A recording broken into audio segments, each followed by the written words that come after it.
Основното јавно обвинителство за гонење на организиран криминал и корупција ќе ја чешла работата на Фондот за иновации.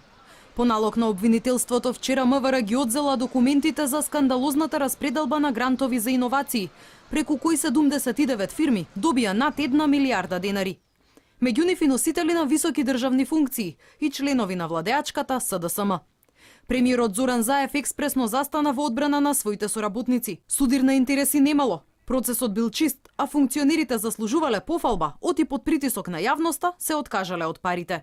Прво не го кршат ни законот, зошто да побараме оставки? Ако така ние бараме оставки, после ќе се мислиме од кај да најдеме луѓе да ги ангажираме во власта. Апсолутно, луѓето постапуваат етички, јас тоа го поздравувам. Еве го, објавија директно, јавно, излегува на пресконференција да ги кажат своите ставови, тоа е фер однос.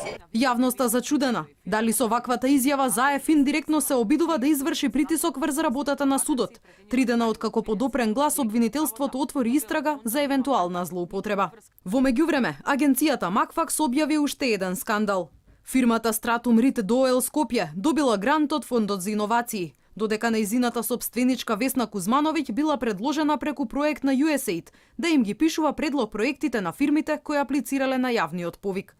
Таа за агенцијата потврдила дека 3 компании ја контактирале, но вели дека ги одбила, оти сите фирми претходно имале ангажирано консултанти. Криминалната распределба на државни пари на лица и фирми блиски до актуелната власт ја осудија и поранешни и актуелни членови на СДСМ. Од опозицијската ВМРО ДПМН бараат кривична одговорност за сите инволвирани функционери. Надлежните институции треба подитно да превземат истрага за овој грабеж на граѓаните и на државата. До тогаш, најмалку што може да направат е директорот на фондот да си поднесе оставка за да не влие врз истрагата во пакет со Деспотовски. Оставка треба да си поднесат и сите носители на јавни функции чии фирми или фирми на нивните членови на потесното семејство добиле народни пари за наводна иновативност. Инаку со скандалозниот грант на Фондот за иновации, со по 160.000 евра се офајдија фирмите на вице-премиерот за економски прашања Кочо Ангјушев и пратеникот на СДСМ Хари Локвенец. Под притисок на јавноста тие се откажаа од грантот.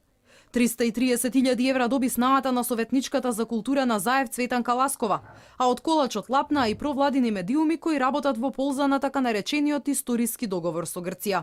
Директорот на фондот ги повика сите фирми во рок од 15 дена да се изјаснат дали во собственичката структура имаат лица на јавни функции или нивни роднини.